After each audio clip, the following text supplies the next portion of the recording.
Good morning, and welcome to The Farm on the Overthrow Radio Network. My name is Chris Petherick. I'm your host of the show today, where we'll be discussing something that really should be at the top of the news. Should be a topic of conversation around the country, given what time of year it is. And that, of course, what I'm talking about is independence. The 4th of July just happened, Independence Day, but what does that really mean? Is it just another empty holiday where we can all take the day off of work, grill some hot dogs, and drink a beer?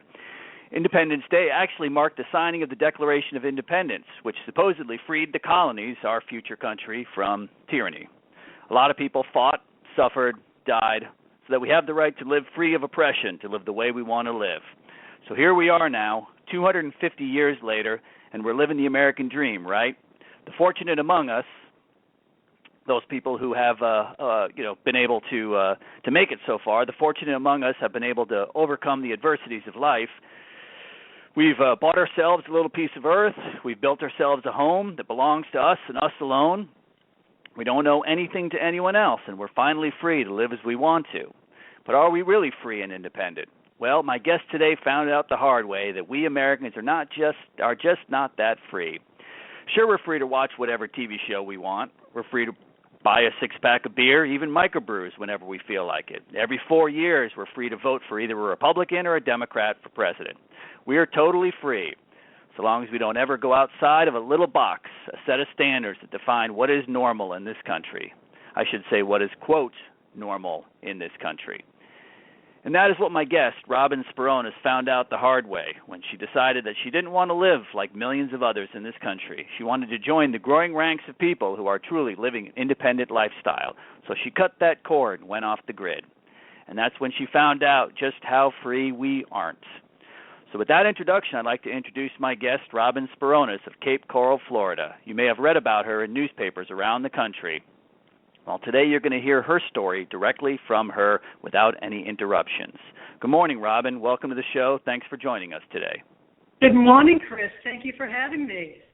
Well, let's start from the beginning. Let's go right to where it all started. What led you to want to stop using what everyone refers to today as those creature comforts, the electricity, the running water, the air conditioning? Well, I was originally from Massachusetts, and I moved down to Florida with my husband back in 1996 because he had a genetic neuromuscular disease, and Florida was just more forgiving. But to make a long story short, we were up in Massachusetts, and we had good insurance. And the medical community was using him as a guinea pig. And it was drugs and doctors and surgeries, and he was just miserable and he was in pain. And we moved down here and we did the same thing, and he was miserable. So I decided to study the human body, how it works, because I wanted answers for myself. And I got him out of the healthcare system completely. When he died in 2010 at the age 84, he hadn't seen a doctor in 7 years, and he was off of all medication for 6 years. But more important than that, he was clinically healthy. He was just very weak. He was extremely happy. And getting out of the healthcare system was so empowering for us that when he died, I met him when I was 17 when I went to work for him. So I'm like, now what do I do?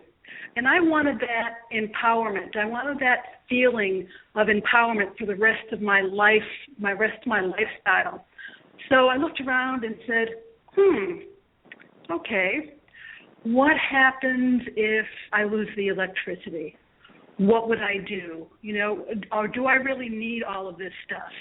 And again, if it went away tomorrow, what would I do? And step by step, I went what turned out to be off-grid. And eventually I moved out into the woods in an RV for 7 months because I had never even been camping before. I'm a city girl, and really honed in my skills. But I am a city girl. So in January of 2013, I moved back into the city of Cape Coral. And I own a home in the busiest commercial section of the city. And I did off-grid here in an urban setting, and I was blogging about it. I had a blog, Off the Grid, living in Southwest Florida, and a TV station, a local TV station, was following my blog, and they called me, and they said, "Is this real? You know, are you the real thing? Can we come by and see?" And they came by, and certainly I was the real thing.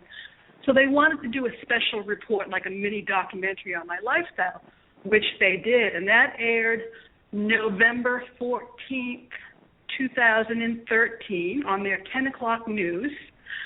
November 15th in the morning, the city of Cape Coral, in the person of a code enforcement officer, came and condemned my home. Put a placard on my door, said, "Do not enter, do not occupy. This property is unsafe and unfit for human habitation. Anyone getting caught on this property will be arrested for trespassing." So without ever being in the house, they condemned my home and technically made me homeless. So that was November 15th. I was in touch with the reporter, getting my ducks in order, went public December 11th. And then it went viral. The national media picked it up, and then the world media picked up, and it went crazy. But, Chris, they thought that they could make me an example. Cape Coral was the height of the recession, the real estate bust. And they were really, really hurting for money. And in October of 2013, they added a 7% tax to electric bills. Plus, they make a ton of money on the water, the city water. So they couldn't have anyone else following my example. So when they placed this placket, they put they quoted two laws, international property maintenance laws, which had nothing to do with anything. But they didn't think, I was a 55-year-old widow at the time. Who would I know? It was just posed there to intimidate me. But we looked into it, and it had nothing to do with this. So they had nothing to stand on. Got a lawyer, pro bono, Todd Allen, and they backed off, but we wouldn't let them back off. We finally went to court in February of 2014, and they lost on 2/3 of the charges because there was no laws really that I had broken. And then they got really ugly, and they started really coming after me and breaking the law. You actually, you've written 5 books, and we can talk about those in a little bit. One of those books is about some jail time that you actually served. And I haven't had the opportunity to read that book. I'm going to download it later on this afternoon, read it over the weekend, because when I was doing background this morning, I was like, wow, I was very impressed with it. So you're not just an activist who was kind of, or not even an activist, but just someone who's living their life thrown into this. You've taken this and you've really gone beyond that. Yeah, and you've gone beyond it, and you've become actually kind of a someone that people can follow and can learn more about, and so that's very inspirational about that. You mentioned that they wanted to make an example out of you, and and I've read about this and when I talk to people, I've seen this again and again. People who come in contact with governments by and large, that the governments use intimidation, harassment.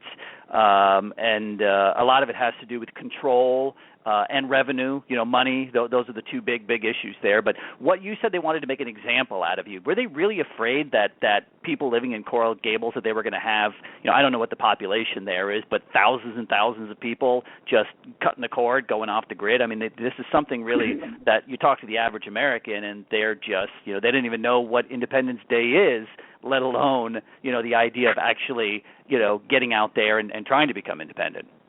Oh, well, they couldn't take the chance. But that's what I'm saying, Chris, is that the resources, it's Cape Coral, not Coral Gables is on the East Coast. Cape Coral is on the West Coast. Yeah. But that is what, I mean, it still amazes me today when I think of it. I guess I was a 54-year-old widow at the time, living by myself, and unbelievable when you sit, it still amazes me that I am such a threat. They first just tried to intimidate me with posting that plaque. When it went viral, and then when I wouldn't back down, they broke the law. When they lost in court in February, they went and then kept my store, which they did illegally, okay? But not only did they kept my store, and then they called, because they couldn't do anything legally, so they had to find other ways to get me, to shut me up. And so they contacted the Department of Health, the Florida Department of Health, and said I was spreading human waste in my yard. Now, I was gone when the Florida Department of Health came here, and they knew I was gone. They knew, it's a long story, but they knew that I would not be in the property that Tuesday morning, okay? My neighbors, which I have a very good relationship with my neighbors, told me that there was a city's park truck on my property after the Department of Health came by. Now, you know, that's outrageous. Of course I'm not spreading human waste in my yard. But if I was spreading human waste in my yard, the Department of Health legally could shut me down, condemn the house, right? Obviously. They couldn't do it, so they tried to get the Department of Health to do it. So after the Department of Health came, a city parks and recreation truck pulled up. Now, what do they have access to? They have access to porta potties, right? I mean, could they have wanted to plant evidence? It's the only thing that makes sense. We don't have any parks here. Never seen, and my neighbors told me that. I mean, why else would they go to the Florida Department of Health and say that outrageous thing that I'm spreading human waste in my yard? Obviously, they're going to come here and there's no human waste in my yard. Okay? This is the extent, the resources, and the manpower they used to get me. This is unbelievable. Of course, the Florida Department of Health came and they found no evidence of anything unsanitary in my property. They left me a card. In my door. I contacted my lawyer. My lawyer contacted them, and they said, you know, no evidence of anything.